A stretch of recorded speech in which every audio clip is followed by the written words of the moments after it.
Un vieil homme dans un petit village peignait la nature qui venait à lui. Cette nature, ses arbres, ses pétales nourrissaient son inspiration et apportaient la chaleur de son corps. Mais un jour, une créature froide et dure comme un squelette, à l'apparence d'un arbre dont les branches poussent inexorablement, apparut devant lui à l'endroit même où il peignait. Devenant de plus en plus grande et poussant des cris effrayants, l'homme l'affronta chaque jour assis devant sa toile.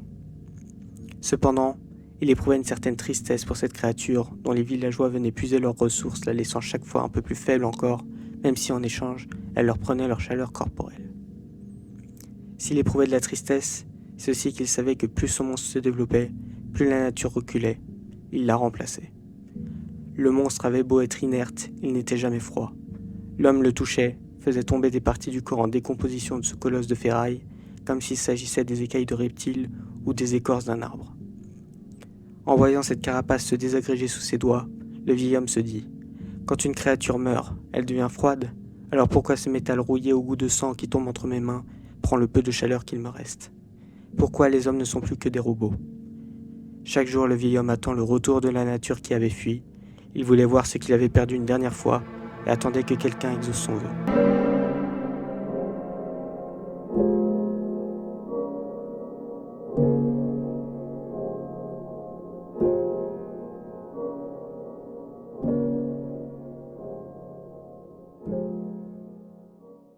Kanji Nakajima est un réalisateur japonais né en 1970. En 1988, il entre à l'Université des Arts et Design de Tokyo et commence à réaliser ses premiers films.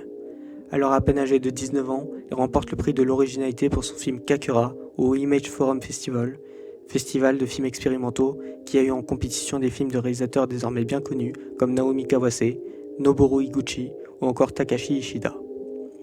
Un an plus tard, il commence la réalisation de son premier long métrage Agane, FE en français. Dans Agane, on suit 4 personnages, la petite fille, sa mère, un adolescent et le vieil homme vivant tous dans une petite ville industrielle et dont le point commun est leur rapport à l'usine de sidérurgie. Le vieil homme vient tous les jours s'asseoir devant sa toile blanche face à cette usine qui ne lui suscite aucune inspiration. La petite fille, elle, parcourt les espaces désaffectés de l'usine, joue avec les boulons rouillés jusqu'à trouver le chemin du vieil homme qu'elle va se mettre à suivre. Sa mère observe, captivée par le comportement de sa fille et les paroles de l'homme. Quant à l'adolescent, beaucoup plus en retrait que les autres, il n'apparaît que très peu, toujours désespéré à se rebeller sur l'état de ferraille rouillé de l'usine.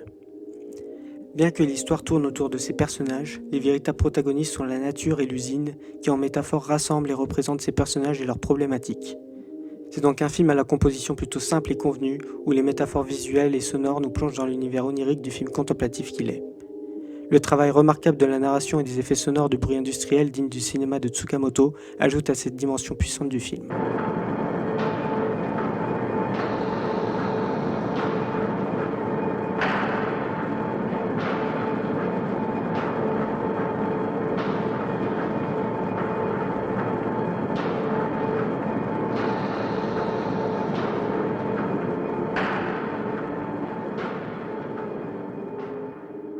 Même s'il peut être difficile de tout comprendre au premier visionnage, Agane parle de sujets tellement peu abordés de cette manière au cinéma que la vastitude de ses thèmes combinée à la simplicité de son expression forme un résultat touchant, abouti et terriblement humain.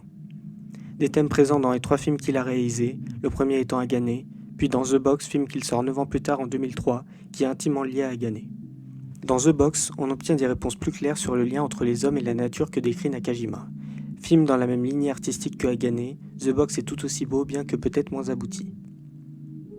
En conclusion, la subtilité du cinéma de Kanji Nakajima, qui n'est pas sans rappeler celui d'Hayao Miyazaki par ses thèmes et sa musique, ne vous laissera pas inchangé après son visionnage. Et si même cette subtilité ne vous touchait pas, les plans finaux de ces films valent la peine que vous les découvrez. Si vous aimez le cinéma de Tsukamoto, la poésie des films contemporains nippons comme Afterlife de Koreeda ou encore ceux que j'ai abordés dans la vidéo précédente, alors vous devez voir ce film. Pour le voir par contre c'est un peu délicat, vous pouvez le trouver sans sous-titres sur YouTube, sinon en cherchant bien sur internet vous trouverez avec des sous-titres anglais. Si jamais vous ne trouvez pas et que vous voulez vraiment le voir, contactez-moi, je vous trouverai un lien.